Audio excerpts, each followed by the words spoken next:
Bienvenue au programme de formation de jeunes développeurs en programmation mobile. Je suis Haitham Abbas.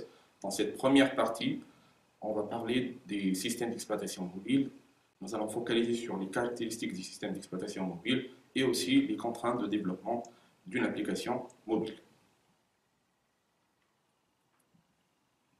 Comme toute machine, comme un PC, un ordinateur de bureau, un PC portable, ils sont tous dotés d'un système d'exploitation. Aussi, les smartphones sont dotés d'un système d'exploitation mobile. Ce système d'exploitation mobile est doté d'un ensemble de programmes qui pilotent tous les dispositifs d'un appareil mobile, en particulier les connexions sans fil, les capteurs et aussi les applications qui s'exécutent dans cet appareil. Un détail très important, le système d'exploitation mobile est conçu pour qu'il soit exécuté dans un appareil où les ressources matérielles en termes de CPU et de RAM sont très limitées. Aussi, le système d'exploitation mobile est optimisé pour ne pas consommer inutilement de l'énergie. Plusieurs systèmes d'exploitation mobile sont apparus. On distingue 4 qui sont très connus. Le premier, c'est Android de Google. Il y a aussi iOS de Apple, Windows Phone de Microsoft et BlackBerry de LG.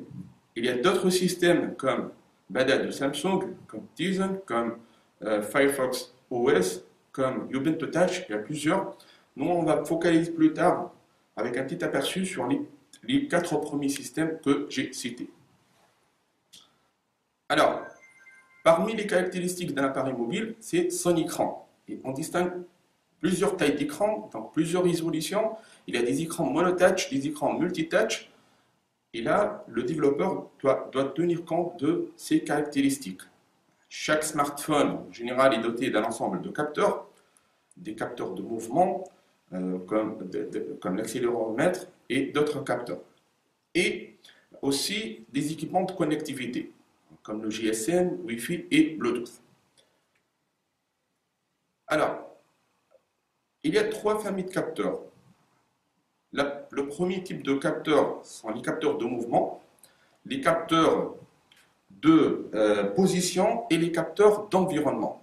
Pour les capteurs de mouvement, ils déterminent dans quelle direction l'appareil mobile se dirige. Pour cela, on utilise l'accéléromètre, les capteurs de gravité, le gyroscope et les capteurs de vecteurs de rotation. Deuxième type de capteurs sont les capteurs de position. Ils déterminent la position de l'appareil. Pour cela, on utilise les capteurs d'orientation et le magnétomètre. Et le troisième type sont les capteurs d'environnement.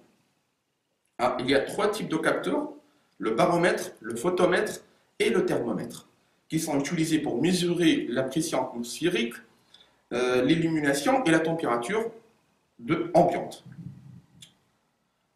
Lorsqu'on développe une application mobile, il y a des contraintes qu'on doit tenir en compte.